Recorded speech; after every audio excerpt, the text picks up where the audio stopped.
There's nothing special about you. You're just an ordinary program. Here's your look at the Diamond Select Kingdom Hearts. This is Sora and Sark.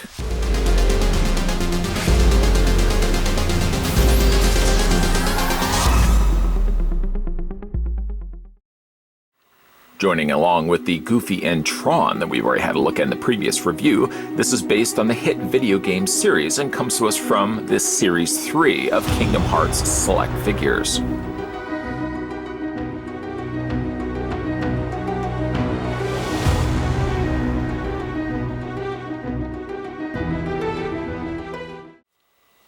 First thing we do, you know the first thing we do. First thing we do is figure out how tall these figures are. That's my thing. That's the thing I do for you guys.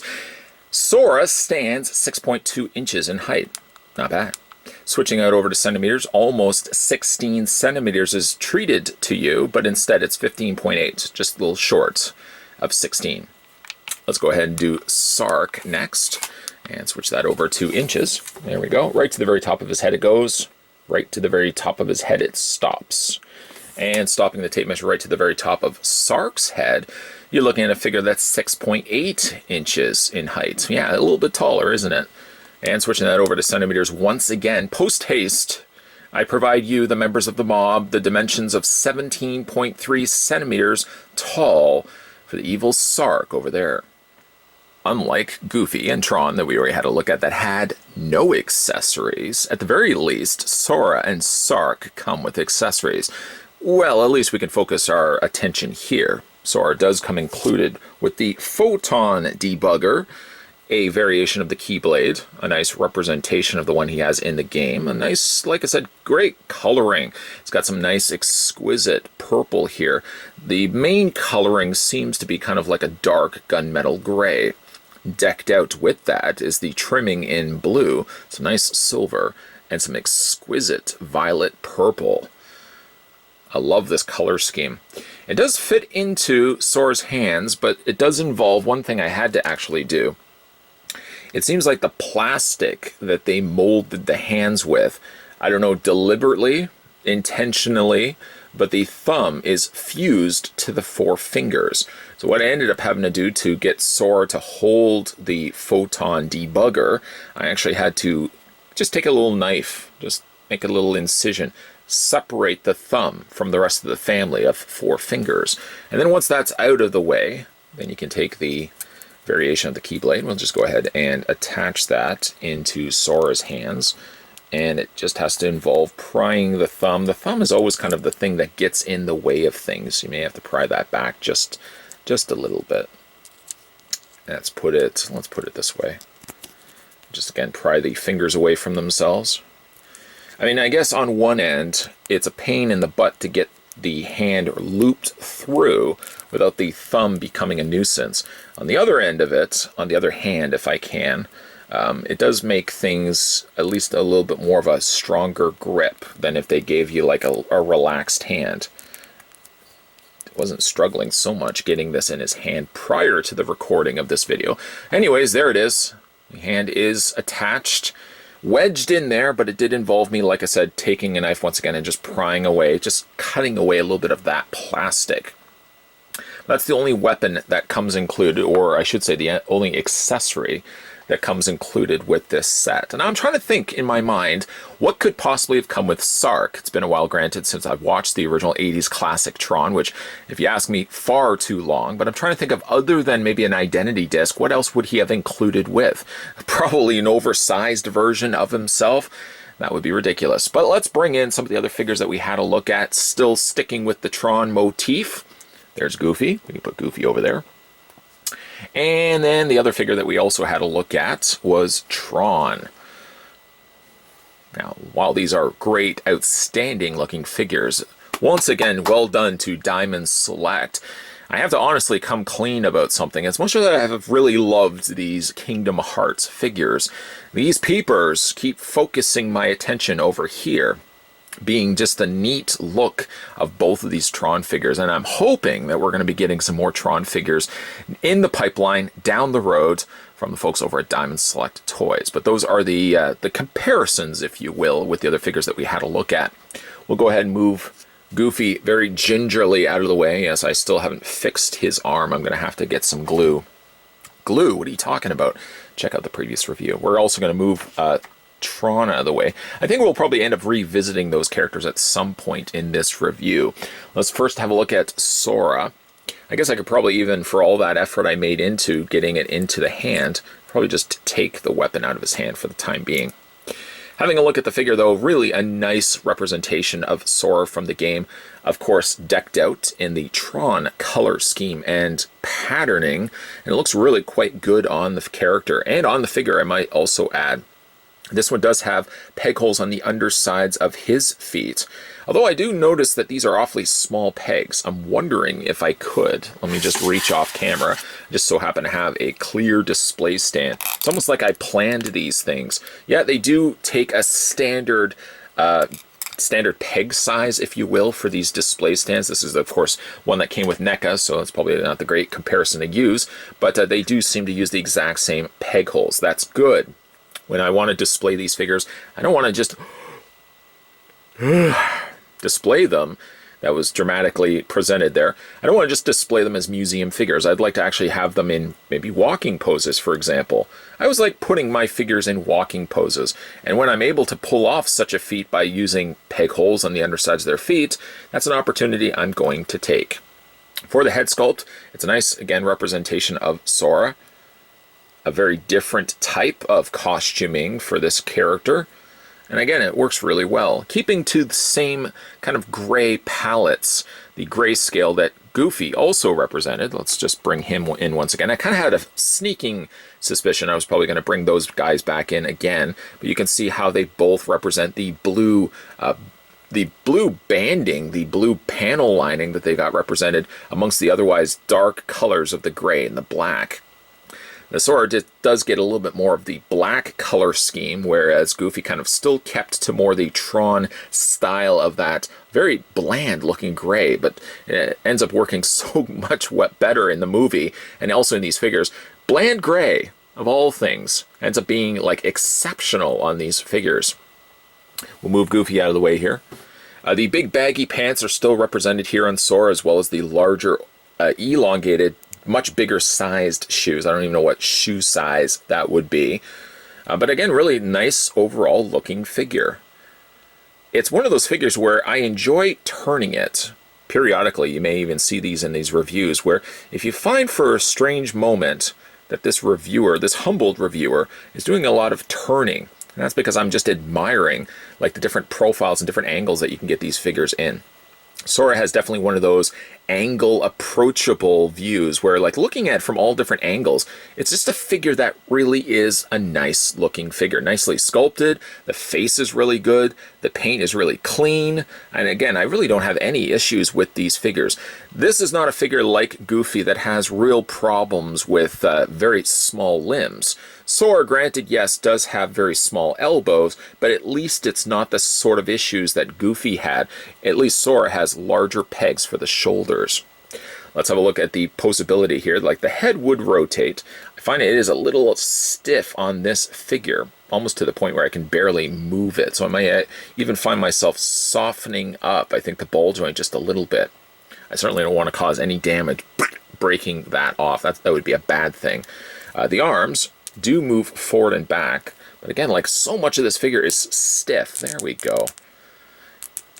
A lot of times for these figures, I might spend a good 5-6 minutes just kind of looking at the posability just all on its own and making sure everything moves, even prior to hitting the record button. Like, these joints were really stiff, and I kept asking myself, please don't break the joints. Please don't break the joints. Please don't break the joints. Finally, those gave way. I guess they felt sorry for me. The arms move outward. You can bend at the elbow. You can rotate, and you actually rotate at the sleeve section of those arms, and you also rotate at the hands. The waist has a waist swivel. That's also freeing a little bit better up than it was earlier. The legs split out. You can move them forward. You can move them back, and he does have a ball joint in the knee and a ball joint in the foot. So a fair bit of posability happening for Sark. Nice looking figure. Got no problems whatsoever with the figure, and I really didn't have any problems either with Goofy. It just more or less trickled down a negative standpoint, more so just the way his shoulder was constructed. Again, it's something I'm probably going to just outright fix, but Goofy is just prone to having those such small little peg joints located in his shoulder area that I guess it was just going to be a matter of time before something like that would break. It's kind of the same vein as the Jack Skellington figures, also from Diamond Select. And it really does boil down to, and I mentioned this in the other review as well, it doesn't necessarily equate a cheaply designed figure. A lot of times people may look at like a joint like that and say, well, they're really poorly constructed. Well, the hard part though is really you're still trying to mimic, and I'll bring Goofy in once again just to bring up that point. You got to mimic a very small joint on a figure. You can't make it bigger than the character looks like in the game. Sure, he could have this monstrous sized shoulder, and then you wouldn't have any issues with pegs and using thin plastic. It's sort of, again, like Jack Skellington. You just got to be careful when you get these things out of packaging. You probably don't want to get really rough housing with these. Characters like Goofy, being that he's of smaller limbs. I know, yeah, I talked about that already. Let's have a look at Sark, which for me, nothing against Sora, but Sark for me is the price of admission. This is the figure that I really wanted to get. And again, it does remind me again how much I'd love to see Diamond Select do more Tron figures. Like with Tron, the identity disc is not removable on the back, and we'll just bring in, once again, there's Tron as a comparison side by side. You can see again, like the very plain gray backdrop based on the movie, so it can't be faulted for that. And then you've got the panel lining that's been done here. I always thought that Sark looked kind of like a samurai with the way that his plating was on his shoulders. Kind of mimics here as well. It looks like cross-hatching, but it also kind of looks like little circuitry, little chips and little diodes. It's a really nice looking, just a nice paint job that they've done on both the figures. And both figures really do change quite a bit from one another, as they do in the movie. Like, really all the characters have unique designs to their costume. Again, looking at Sark and looking at Tron, I hope we give ourselves a Flynn. Now, again, that would entertain the idea of branching off completely from Kingdom Hearts into the realm of Tron and doing Tron solely. And just for the record, let me just sign my name down on the side that I would be completely for Diamond Select doing Tron figures. I don't know if there would be a market for it, but I definitely would be all over that. Move the figures out of the way, and just actually, you know what, I'm even thinking about it, how awesome would it be, like we've already even gotten this with the Ghostbusters, where there was a build component. You could either build the top of the building, where the Temple of Gozer, or you could also have built the firehouse. Now, what if they had actually done something similar to Tron, where you could have built that giant spherical, sort of funneled Master Control? How awesome would that be? Probably nobody would be buying it but me. But still, I love the idea of getting Tron figures. The likeness, I must admit, is there. That looks fairly much like Sark. I also really have always liked this part. These bent down, they almost kind of look like Batman's points on the top of his cowl, just bent down the other way. I always was a big fan of that. David Warner, I believe, is the actor portraying Sark, who has been a multitude of various different films. I think he was in a movie called Time and Time Again, where he was time traveling, and that was also with Malcolm McDowell. He played Jack the Ripper, not Malcolm McDowell played Jack the Ripper. Now I'm forgetting his name. He was the one that was playing Jack the Ripper, David Warner, that is. I think he was also slated to play Freddy Krueger before, of course, he had conflicting movie roles, and Robert Englund had to step in, and the rest, they say, is history. Talking and just meandering about all these different actors and movies and stuff like that. When it's all said and done, really nice, again, look to Sark. So pleasant to see such a sight in plastic. And I mean, it might be slightly biased for saying this, but man, there's something nice and pleasant to look at a figure based on a movie that you loved so much as a kid, but you didn't really have great toys for that property growing up. And I'm sure everybody in some way can relate to an example like that. Of an example of a property of a film that you've always wanted toys for when you were a kid, and they just simply didn't exist, or they just weren't really good, and now they're getting produced well by, I think, personally, the right company to do it. For the posability on Sark, I know I'm getting just so ahead of myself talking about all these other things. I knew this would happen. The head moves up and down, barely. Barely. The head also tilts back and forth. Barely. The head does rotate left and right. I would say you might have to be a little bit careful as you're rotating the head that these little side pieces don't get clipped across the sides of his torso. Speaking of his torso, he doesn't have any torso articulation in the sense of a ball joint, but he does have sort of like a mid-waist swivel. It's strange because you would almost expect the swivel to happen down here, and instead it happens up here. The legs split out, rather awkwardly, I must admit. They move forward like that. They also move back. He has a bend at the knee, and he doesn't swivel at the boot. However, he does have quite a sufficient amount of ankle pivot, and the feet also hinge up and down. The arms, I know I just lost complete track of where I was going. The arms hinge outward. There is a bend at the elbow and a swivel at the waist, a swivel at the bicep, I should say, and the hands also swivel. The thing about it, though, is if you look at, let me just spin it around, that's as much clearance as the elbow bend will afford you. So unfortunately, when you bend the elbow, it's only going to go to there. So if you want to kind of like a mad power, crazy pose, Sark unfortunately can't pull that off because he just doesn't have the sufficient amount of hinge for that elbow. And those are the two figures. Very, very happy with both of these figures. You can probably tell by the number of Kingdom Hearts figure reviews that I've done on this channel. I seem to have covered, I think, every wave as they've come out. And each time have really liked the figures for whatever, again, world that they're currently in. It so happens that they land in a world of Tron, and now, of course, my interest increase by like a level 20 out of a possible 10. Yes, there's quite a bit of a gap between 10 and 20. I really do like these figures, and I think even like if I was to completely cover off and forget these existed, which would be no easy feat now, I would just like these figures for the Goofy and for the Sora. I think both of them look really good. It just so happens that the icing on the cake is the fact that we also are getting ourselves Tron figures. And I know I'm a hard person to read over the course of this review, but I'm really digging Tron. And I would really dig to have Diamond Select do more Tron figures in the upcoming years.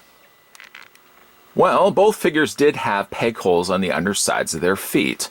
And sadly, Diamond Select did not include display stands, but I do want to stress, though, that these figures don't necessarily need display stands. Both figures, both Sark and Sora, stand perfectly fine. It's only if you want to get them in a little bit more of a dynamic pose, then I would say the stability is required from maybe a display stand. So for that in final looks, well, Sark didn't get one because he's just a nasty individual. Sora, though, did get a clear display stand that I pillaged from another toy line. Both these figures, like I said, look really, really good. I'm biased, I know.